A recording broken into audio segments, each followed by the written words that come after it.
اللہ والصلاة والسلام علی سیدنا محمد وعلی آلہ واصحابہ اجمعین،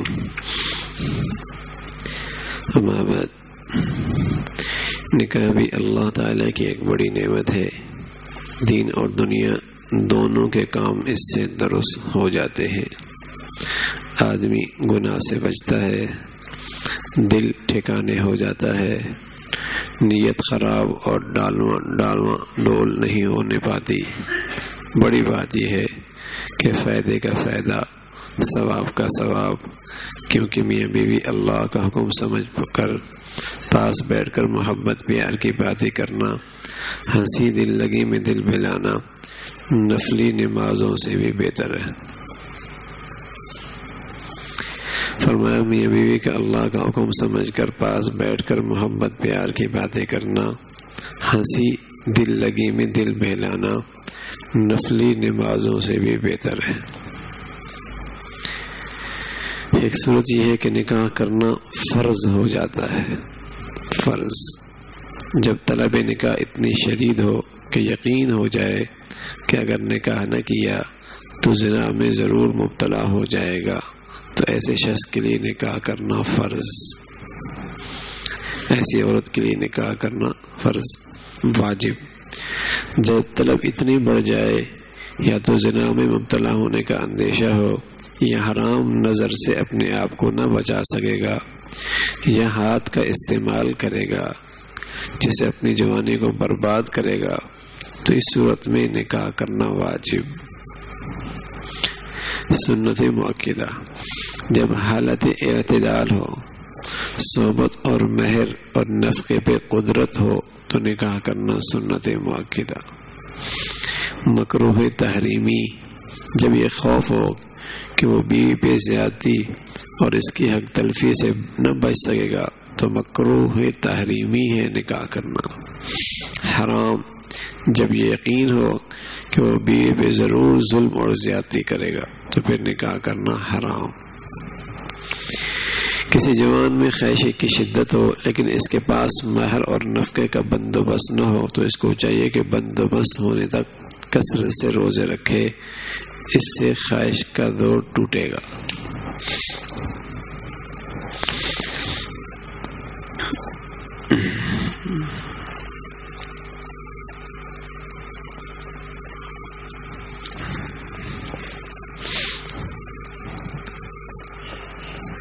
نکاح ہونے کے لیے یہ شرط ہے کہ کم از کم 2 مردوں یا 1 مرد اور 2 عورتوں کے سامنے کیا جائے۔ نکاح میں ہونے کے لیے یہ شرط ہے کہ کم از کم 2 مردوں یا 1 مرد اور 2 عورتوں کے سامنے کیا جائے، جو سب مسلمان ہوں، بالغ ہوں۔ وہ لوگ اپنے کانوں سے نکاح ہوتے ایجاب اور قبول کے دونوں لفظ کہتے سنے، تب نکاح ہوگا۔ اگر تنہائی میں ایک نے کہا کہ میں نے اپنی لڑکی کا نکاح تمہارے ساتھ کیا، دوسرے نے کہا میں نے قبول کیا، تو نکاح نہیں ہوا۔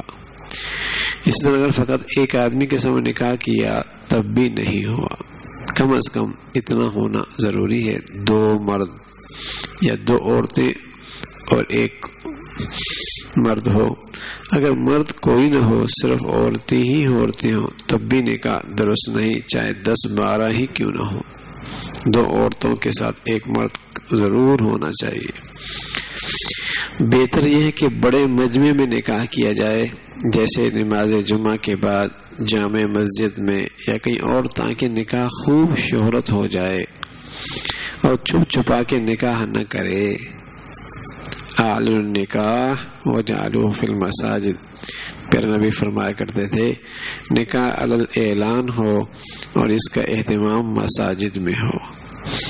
لیکن کوئی اگر ایسی ضرورت ہو گئی کہ بہت سے آدمی جمع نہ ہو سکیں، تو خیر کم از کم 2 مرد یا 1 مرد اور 2 عورتیں ضرور موجود ہوں، جو اپنے کانوں سے نکاح ہوتے سنیں۔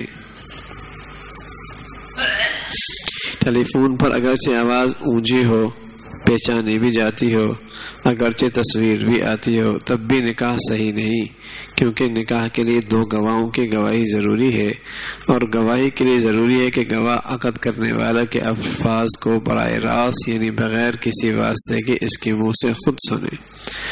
دونوں گواہ بیک وقت سنے، چونکہ گواہی کی یہ شرط ٹیلی فون پر پوری نہیں ہوتی، اس لیے نکاح صحیح نہیں۔ البتہ اس کا متبادل اور آسان طریقہ یہ ہے کہ بیرون ملک میں موجود شخص یہاں کسی کو اپنا وکیل بنا دے، جیسے کہ بچی خود تو مسجد میں نہیں آتی لیکن اس کا نکاح کوئی وکیل کروا دیتا ہے، تو اسی طریقے سے اس دولہا کا بھی وکیل بنا جا سکتا ہے جو کسی بیرون ملک میں ہو۔ اس کا متبادل اور آسان طریقہ یہ کہ بیرون ملک میں موجود شخص کسی کو اپنا وکیل بنا دے، خواہ خط کے ذریعے سے یا ٹیلی فون کے ذریعے سے، کیونکہ وکالت کے لیے گواہی شرط نہیں ہے، اور وکیل نکاح کے وقت یوں کہ میں نے فلاں کی طرف سے قبول کیا، میں نے فلاں کی طرف سے قبول کیا، تو اس طریقے سے یہ نکاح دور رہ کر بھی ہو سکتا ہے۔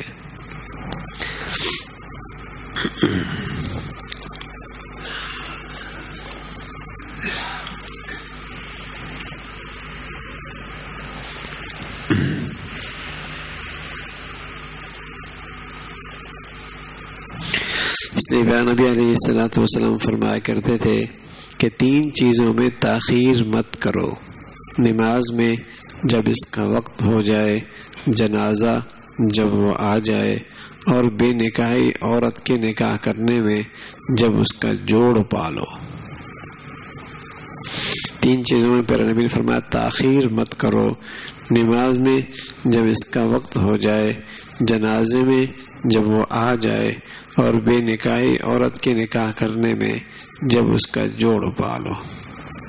جس قدر جلدی ہو سکے اس کا اہتمام کرا دو، اور اس میں جتنی تاخیر ہوتی ہے فتنے ہوتے ہیں، فتنے، اور خاص طور پہ اس دور میں جہاں ہر طرف ہی فتنے ہیں۔ لیکن جب لڑکی اور اس کے والی دونوں راضی ہوں تو یہ حکم واجب نہیں، اس لیے بعض اوصاف کے بنا پر لڑکی اور اس کے اولیاء کسی بھی جوڑ میں نکاح پر راضی ہوں تو نکاح صحیح ہے۔ رسول اللہ صلی اللہ علیہ وسلم نے حضرت بلال رضی اللہ تعالیٰ کو ایک انصاری خاندان کی طرف بھیجا تاکہ حضرت بلال رضی اللہ تعالیٰ ان سے اپنے لیے رشتہ مانگے۔ وہ لوگ کہنے لگے یہ تو حبشی غلام ہے۔ حضرت بلال نے ان سے کہا کہ اگر نبی علیہ الصلوۃ والسلام نے مجھے تمہارے پاس آنے کا نہ کہا ہوتا تو میں تمہارے پاس کبھی نہ آتا۔ انہوں نے پوچھا کہ آپ کو پیارا نبی علیہ الصلوۃ والسلام نے رشتہ مانگنے کو کہا ہے؟ حضرت بلال نے جواب دیا ہاں۔ وہ کہنے لگے پھر تو آپ اس رشتے کے مالک بن گئے۔ سبحان اللہ، عجیب لوگ تھے، عجیب لوگ تھے۔ ہاں، اللہ کے نبی کی بات آ گئی، پیارے نبی کی بات آ گئی تو سر جھک گیا، ہاں سر خم ہو گیا۔ اطاعت ہی اطاعت ہے، پھر چاہے وہ کتنی ہی طبیعت کے خلاف، مزاج کے خلاف کیوں نہ ہو، اللہ کے نبی نے کہہ دیا تو پھر تو ٹھیک۔ حضرت بلال رضی اللہ تعالیٰ اپنا رشتہ مانگنے گئے، وہ لوگ کہنے لگے تو حبشی غلام ہے، یعنی غلاموں بھی رہا ہے۔ حضرت بلال نے ان سے کہا اگر پیارے نبی علیہ الصلوۃ والسلام نے مجھے تمہارے پاس آنے کا نہ کہا ہوتا تو میں تمہارے پاس کبھی نہ آتا۔ انہوں نے پوچھا کہ آپ کو پیارے نبی علیہ الصلوۃ والسلام نے رشتے مانگنے کو کہا ہے؟ حضرت بلال نے جواب دیا ہاں ہاں۔ وہ کہنے لگے پھر تو آپ اس رشتے کے مالک ہیں۔ حضرت بلال رضی اللہ تعالیٰ نے پیارے نبی علیہ الصلوۃ والسلام کو آ کر واقعہ کی خبر دی۔ نبی علیہ الصلوۃ والسلام کے پاس سونے کی ایک ڈلی آئی تو آپ نے حضرت بلال کو دی اور کھائی اپنی بیوی کے لیے لے جاؤ۔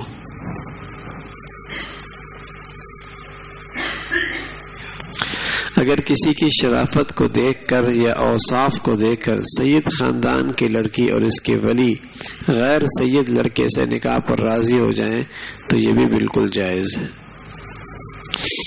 اللہ بھائی عمل کی توفیق نصیب فرما دے۔ الحمدللہ رب العالمین والصلاة والسلام علی سیدنا محمد وعلی آلہ واصحابہ اجمعین۔ اللهم لك الحمد كله ولك الشكر كله، اللهم لك الحمد كله ولك الشكر كله، نستغفر الله نستغفر الله نستغفر الله، سبحان ربك رب العزة عما يصفون وسلام على المرسلين والحمد لله۔